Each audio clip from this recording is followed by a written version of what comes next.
हिंद दोस्तों, कैसे हैं आप सभी। आई होप कि आप सभी बहुत अच्छे होंगे और अपने जीवन में कुछ नया और अच्छा करने का प्रयास जरूर कर रहे होंगे। तो दोस्तों, जैसा कि कल हमने भारतीय संविधान की अनुसूचियों के बारे में अध्ययन किया था और कल हम टोटल जितनी भी अनुसूचियां संविधान के अंदर है उन सबका अध्ययन कर चुके हैं। आज हम आगे चर्चा करेंगे भारत के अंदर किस तरह से राज्य और केंद्र शासित प्रदेश बने। भारत की आजादी के बाद भारत में किस तरह से राज्यों का पुनर्गठन किया गया, आज हमें उसी सभी पर ही चर्चा करनी है। तो आइए शुरू करते हैं आज इस चर्चा को और समझते हैं कि भारत के अंदर किस तरह से राज्यों का और केंद्र शासित प्रदेशों का विस्तार हुआ।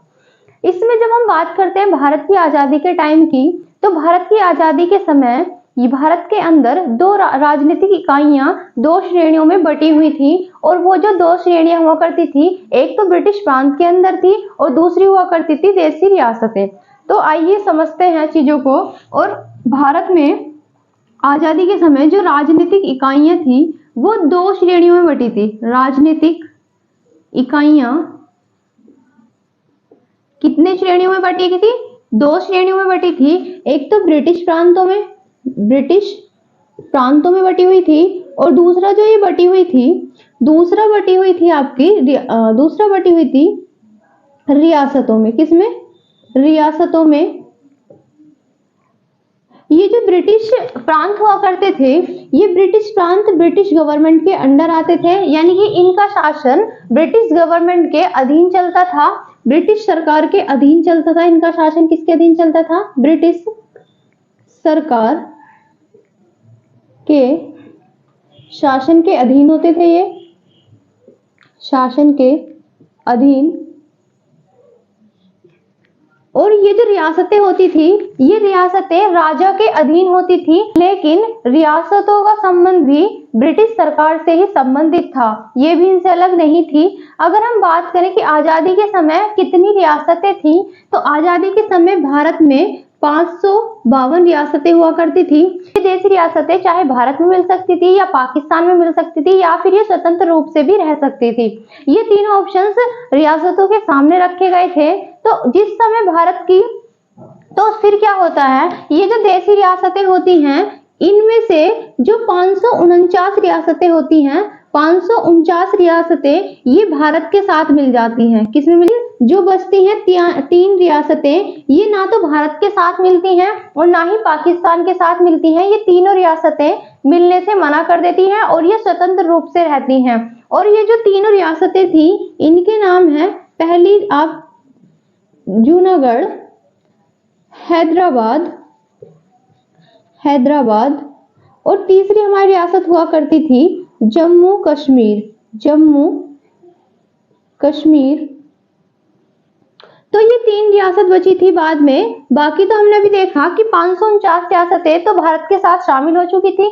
तीन रियासत थी, इन्होंने ना भारत के साथ शामिल होना चाहा ना ही पाकिस्तान के साथ। इन्होंने अपने आप को स्वतंत्र घोषित किया। लेकिन कुछ समय बाद ही क्या होता है, ये भी भारत के अंदर तीनों रियासतें शामिल हो जाती हैं। लेकिन भारत के अंदर ही किस किस तरह से शामिल होती हैं वो हम देखते हैं।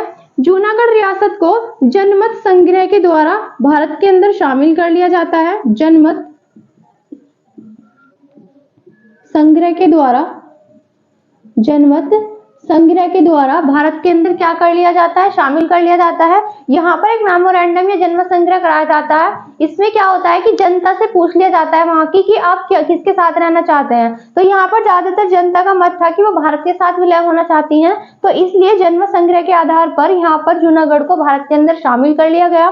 फिर अगर हम हैदराबाद की बात करें, तो हैदराबाद को पुलिस की कार्यवाही के द्वारा भारतीय राज्य में शामिल कर लिया गया। पुलिस कार्यवाही के द्वारा किस पे शामिल कर लिया गया? भारतीय राज्य में इसको शामिल कर लिया गया। फिर हमारी बस्ती है तीसरी जम्मू कश्मीर, और जम्मू कश्मीर को भी इसको विलय पत्र के आधार पर भारत में शामिल कर लिया गया। किसके आधार पर? विलय पत्र के आधार पर जम्मू कश्मीर को भी भारत में शामिल कर लिया गया।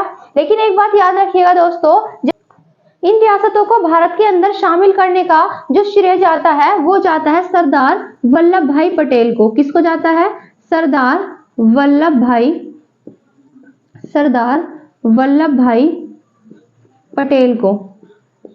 इन्होंने भारत के एकीकरण में सबसे अहम भूमिका निभाई थी, इसलिए इन्हें यानी कि सरदार वल्लभ भाई पटेल को एकीकरण का जनक भी कहा जाता है। क्या कहा जाता है इन्हें? एकीकरण का जनक कहा जाता है। एकीकरण का जनक, एकीकरण का जनक कहा जाता है। और इन्हीं की याद में हम 31 अक्टूबर को एकता दिवस के रूप में भी मनाते हैं। एकता दिवस, एकता दिवस के रूप में भी हम सेलिब्रेट करते हैं। और दोस्तों याद रखिएगा, जो स्टैच्यू ऑफ यूनिटी है, statue of unity, statue of unity भी सरदार वल्लभ भाई पटेल की ही प्रतिमा है, जिसको गुजरात में लगाया गया है नर्मदा नदी पर। ये तो सरदार वल्लभ भाई पटेल के साथ एक और व्यक्ति थे जिन्होंने इन रियासतों को इसमें शामिल, भारतीय संघ में शामिल करने में महत्वपूर्ण भूमिका निभाई थी। उनका नाम है वीपी मेनन। क्या नाम है उनका? वीपी मेनन। तो वीपी मेनन नाम के जो ये व्यक्ति हैं, इन्होंने सरदार वल्लभ भाई पटेल के साथ मिलकर भारतीय रियासतों को एक करने में, भारत में जोड़ने का पूरा साथ दिया था। इन्होंने इनको जोड़ने का इनके साथ काम किया था कि भारत के अंदर राज्यों का पुनर्गठन किस तरह से किया जाए। क्या भाषा के आधार पर राज्यों का पुनर्गठन करना उचित था या अनुचित, इसी को देखने के लिए एक समिति का गठन किया जाता है और उस समिति का नाम होता है एस.के. धर समिति या एस.के. धर आयोग का गठन किया जाता है। तो आइए इसके बारे में और अध्ययन करते हैं। तो एक बार फिर देखते हैं, यहाँ पर हमने राजनीतिक इकाइयां देखी कि भारत के आजादी के समय यहाँ पर दो तरह से राजनीतिक इकाइयां दो श्रेणियों में काम करती थी। एक तो ब्रिटिश प्रांत होते थे और दूसरा होती थी देसी रियासतें। ब्रिटिश प्रांत ब्रिटिश सरकार के शासन के अधीन होते थे और रियासतें ये राजा के अधीन शासन इनका चलता था, लेकिन ये भी ब्रिटिश सरकार से ही संबंध रखते थे।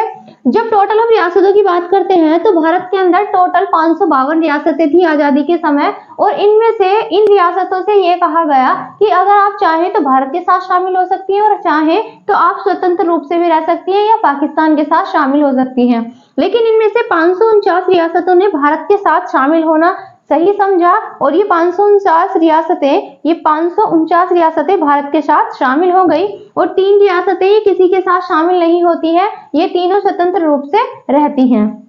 लेकिन कुछ टाइम बाद ही जूनागढ़, हैदराबाद और जम्मू कश्मीर, ये तीनों रियासतें, इनका विलय भी भारत में हो जाता है। जूनागढ़ रियासत को जनमत संग्रह के आधार पर भारत में शामिल कर लिया जाता है, हैदराबाद को पुलिस की कार्यवाही के द्वारा, और जम्मू कश्मीर को विलय पत्र के आधार पर भारत में शामिल कर लिया जाता है।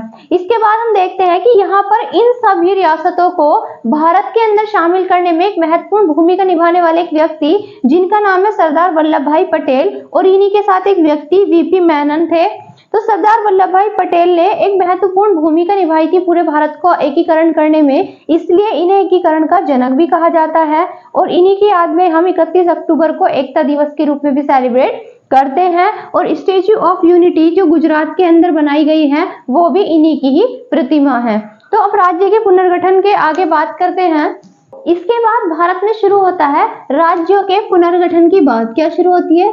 अब हम देखेंगे राज्यों का पुनर्गठन किस किस प्रकार से होता है। राज्यों का पुनर्गठन,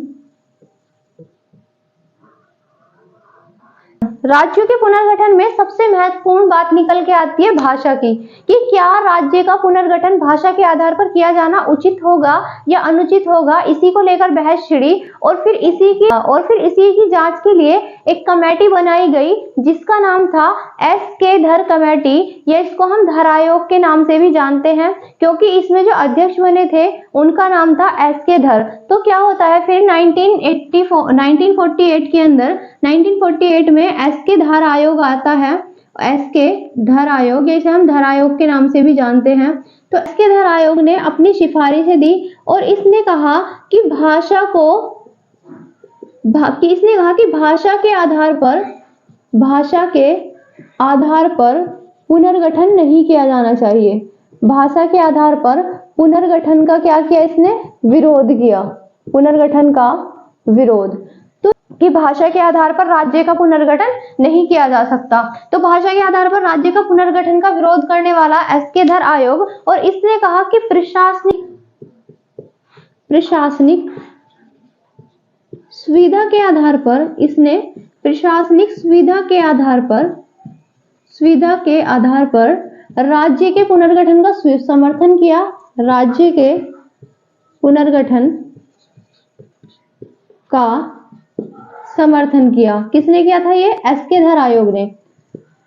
देखते हैं क्या है इसका मतलब। इसने एस.के. धर आयोग जब बनाया गया 1948 में, तो इसने अपनी सिफारिशें दी और इसने सिफारिशें दी कि राज्य का भाषा के आधार पर पुनर्गठन नहीं किया जा सकता।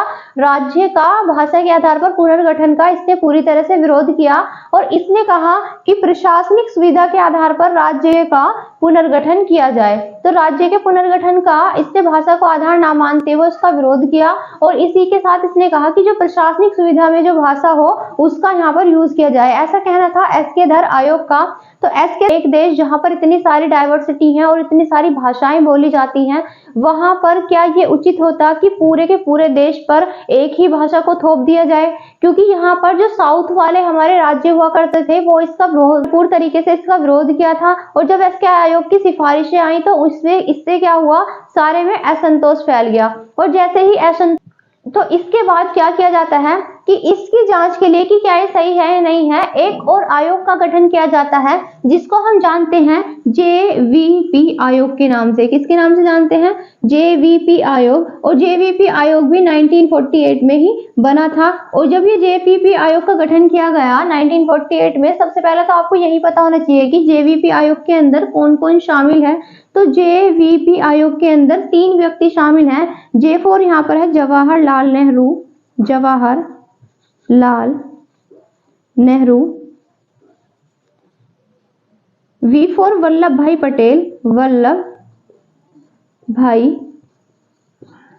पटेल। और P हो रहा है यहाँ पर पट्टाभी सीतारमैया।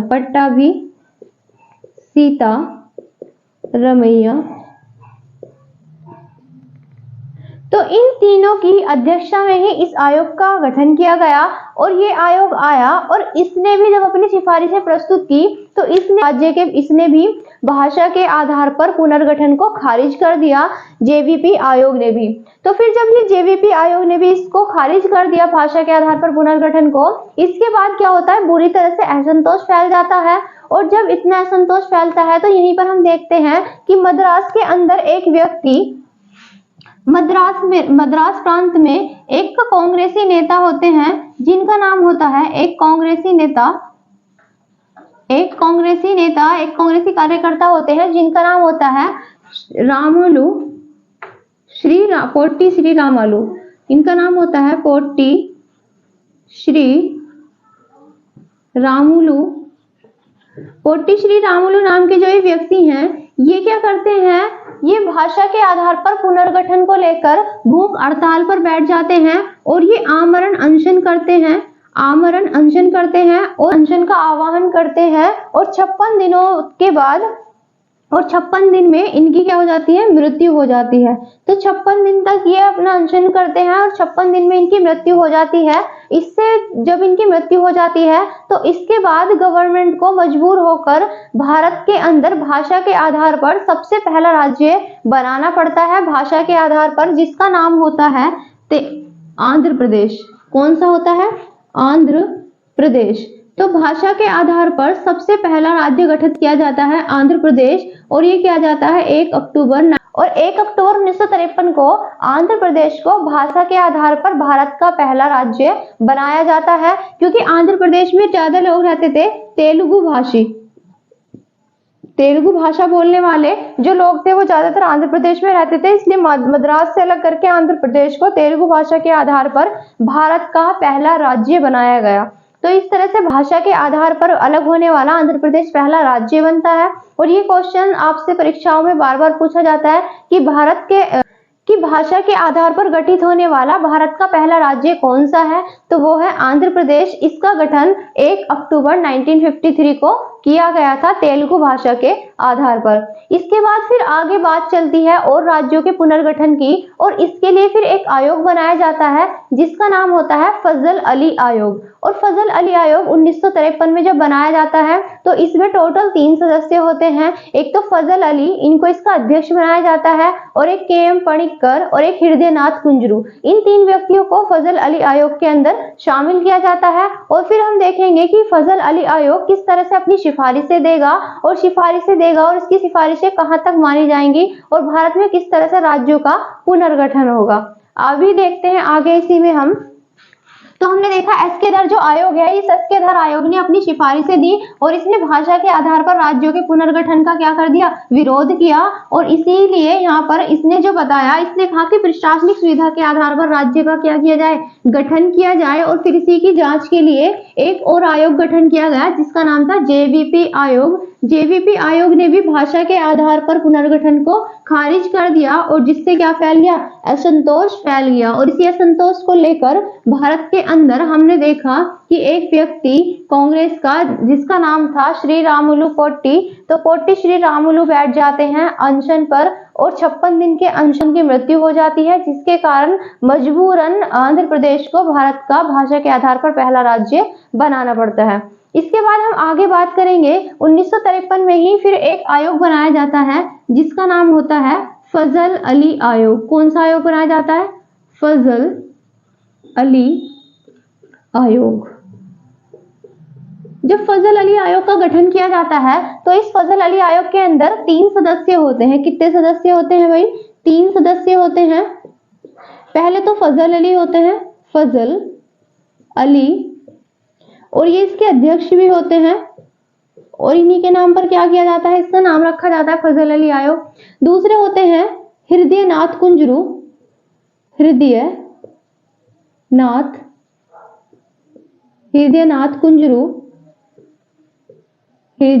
कुंजरू, और तीसरे होते हैं के.एम.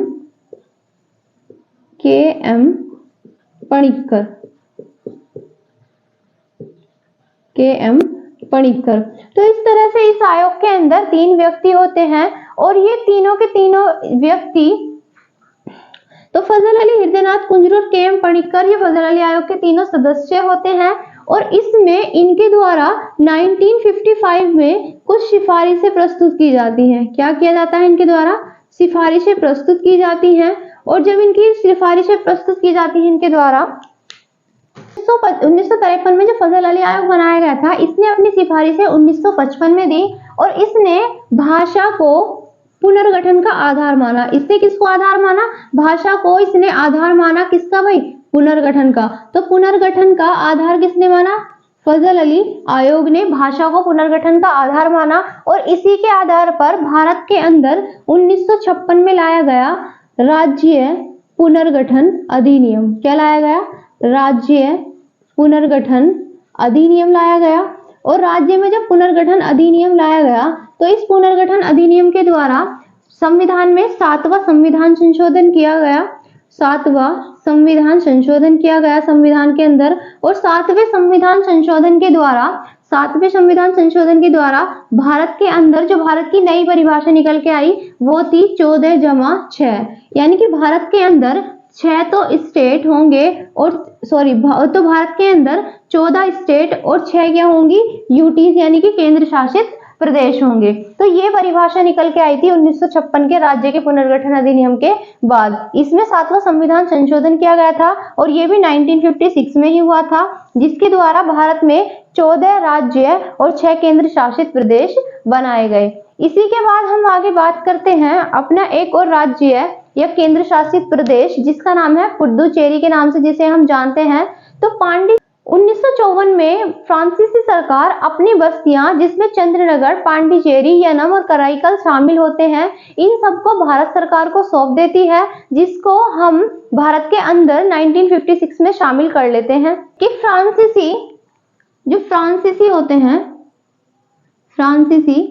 ये फ्रांसीसी क्या करते हैं, इनकी 4 बस्तियां होती हैं जिनमें शामिल होता है फ्रांसीसी को बस्ती में चंद्रनगर, पांडिचेरी, पांडिचेरी, यनम और कराईकल। इसको केरिकल या कराईकल भी बोल देते हैं, केरिकल या कराईकल। तो केरिकल या कराईकल ये चारों की चारों बस्तियां फ्रांसीसियों की होती हैं, जो कि फ्रांसीसी नवंबर 1954 में है और इसके बाद 1956 में एक संधि पर सिग्नेचर किए जाते हैं और एक संधि पर साइन के द्वारा पांडिचेरी को, इन सबको मिलाकर एक नई यूटी बना दी जाती है जिसका नाम होता है पांडिचेरी। क्या होता है भाई? पांडिचेरी नाम की एक नई यूटी बना ली जाती है और इसको वर्ष 1956 में भारतीय राज्य क्षेत्र में शामिल कर लिया जाता है और इसी को संविधान में शामिल कर लिया जाता है। और वर्ष 2006 में इस पांडिचेरी का नेम क्या कर दिया जाता है? चेंज कर दिया जाता है और इसका नेम चेंज करके कर दिया जाता है पुदुचेरी। क्या कर दिया जाता है? पुदुचेरी कर दिया जाता है। और इसी के साथ हम देखते हैं कि गोवा, दमन व दीव, गोवा, दमन व दीव जिस पर अधिकार होता है पुर्तगालियों का। इन पर किसका अधिकार होता था? पुर्तगालियों का। इन पर कार्यवाही करके इनसे पुर्तगालियों से गोवा और दमन और दीव को भी अपने अधिकार में ले लिया जाता है। और इसके बाद 1961 में भारत सरकार के द्वारा इन्हें भी भारत के अंदर शामिल कर लिया जाता है और भारत के अंदर जब इन्हें शामिल कर लिया जाता है और इन्हें भारत के 2 अलग अलग केंद्र शासित प्रदेश बना दिए जाते हैं। और इसी के साथ जो गोवा होता है, गोवा को 1987 में गोवा को पूर्ण राज्य का दर्जा दे दिया जाता है। तो गोवा को पूर्ण राज्य का दर्जा कब दिया जाता है? 1987 में दे दिया जाता है। आज हमने सबसे पहले जाना कि भारत में देशी रियासतों का एकीकरण किस तरह से किया गया। तो भारत में जो देशी रियासतें हुआ करती थी वो टोटल थी 552 और इन 552 में से 549 रियासतें तो खुद ब खुद ही भारत के अंदर शामिल हो गई थी, लेकिन 3 रियासतें जो हैदराबाद, जूनागढ़ और जम्मू कश्मीर थी, ये ना तो भारत के साथ शामिल हुई और ना ही पाकिस्तान के साथ शामिल हुई और ये तीनों स्वतंत्र रूप से रही। लेकिन इसके कुछ ही समय बाद जूनागढ़ को भारत के अंदर जनमत संग्रह के द्वारा शामिल कर लिया गया और हैदराबाद को सेना की या पुलिस कार्यवाही के द्वारा भारत में शामिल कर लिया गया और इसके बाद जम्मू कश्मीर को भी विलापत्र के आधार पर भारत के अंदर शामिल कर लिया गया। इस तरह से सारी की सारी रियासतें भारत में शामिल हो गई और इसमें जो सबसे ज्यादा अपनी महत्वपूर्ण भूमिका निभाने वाले थे उनका नाम था सरदार वल्लभ भाई पटेल, जिनको हम भारत के अंदर लौह पुरुष के नाम से भी जानते हैं और इन्हें भारत में एकीकरण का जनक भी कहा जाता है। इसी के साथ जब हम बात करते हैं आगे, तो हमने देखा राज्यों में किस तरह से राज्य का पुनर्गठन किया गया और भाषा के आधार पर क्या राज्य का पुनर्गठन किया गया। तो इसके लिए सबसे पहले हमने एक आयोग देखा था जिसका नाम है एस.के. धर आयोग और एस.के. धर आयोग की ने जो अपनी सिफारिशें दी थी, इसने भाषा के आधार पर राज्यों के पुनर्गठन को नकार दिया और एस.के. धर आयोग की सिफारिशें धरी की धरी रह गई, एक तरह से हम ये कह सकते हैं। और फिर इसके बाद हमने देखा था जेवीपी आयोग आया। जेवीपी आयोग जिसके अंदर 3 सदस्य शामिल थे। एक का नाम था जवाहरलाल नेहरू, पी का मतलब था पट्टाभी सीतारामैया और वी का मतलब हुआ करता था वल्लभ भाई पटेल। तो इस जेवीपी आयोग ने भी भाषा के आधार पर जो गठन था उसको अस्वीकार कर दिया और इसके बाद फिर मद्रास प्रांत में हम देखते हैं एक तेलुगु भाषा के आधार पर एक अलग राज्य की मांग करने वाला एक व्यक्ति जिसका नाम था श्री पोट्टी रामुलु, एक कांग्रेसी नेता था जो कि अनशन पर बैठ गया और इसका आमरण अनशन 56 दिनों तक चला और 56 दिन बाद इसकी मृत्यु हो गई। और इनकी मृत्यु के बाद आंध्र प्रदेश भाषा के आधार पर गठित होने वाला पहला राज्य बना और 1 अक्टूबर 1953 को आंध्र प्रदेश को भाषा के आधार पर गठित पहले राज्य का दर्जा दिया गया। फिर इसी के बाद हमने देखा था कि फजल अली आयोग आया जिसके अंदर 3 सदस्य हुआ करते थे और ये 3 सदस्य थे के.एम. पणिक्कर, हृदयनाथ कुंजरू और तीसरे फजल अली जो कि इसके अध्यक्ष थे। इन तीनों ने अपनी सिफारिशें 1955 में प्रस्तुत की और इनकी सिफारिशों के आधार पर ही भारत के अंदर राज्य पुनर्गठन अधिनियम लाया गया 1956 के अंदर। और यहाँ पर भारत की परिभाषा निकल के आती है 14+6 की। उस समय भारत के अंदर 14 राज्य और 6 केंद्र शासित प्रदेश हुआ करते थे।